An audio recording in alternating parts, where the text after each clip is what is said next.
Mastering Adverbs, the unsung heroes of English grammar. Hello and welcome back, language learners.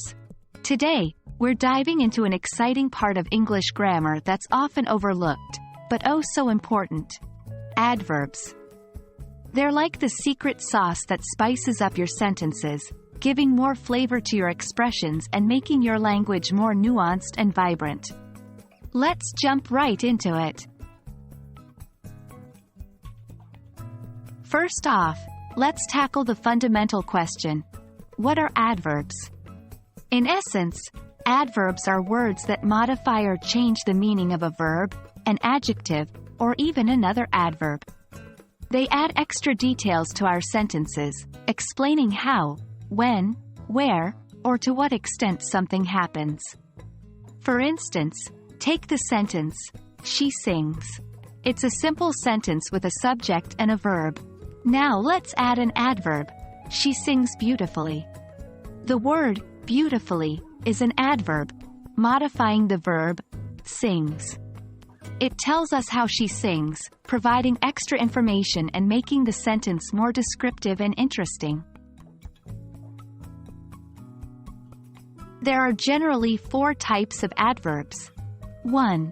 Adverbs of manner answer the question, how? They often end in -ly like quickly, happily, sadly. 2. Adverbs of place answer, where, e.g., here, there, everywhere. 3. Adverbs of time tell us, when, or, how often, such as, now, yesterday, always. 4.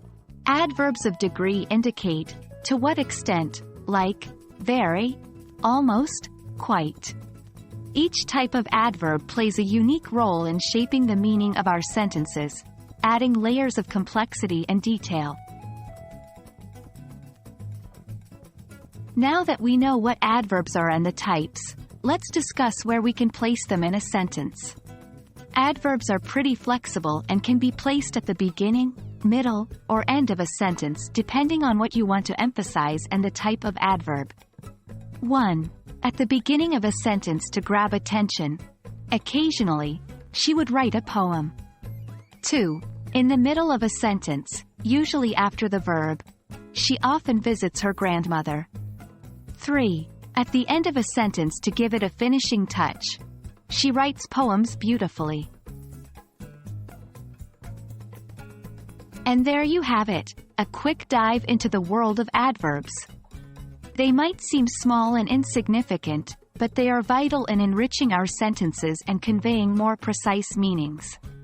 So next time you're speaking or writing in English, remember to add a sprinkle of adverbs to make your expressions more engaging and meaningful. I hope you found this video useful. Keep practicing and soon using adverbs will become second nature. Thank you for watching, and I'll see you in our next lesson.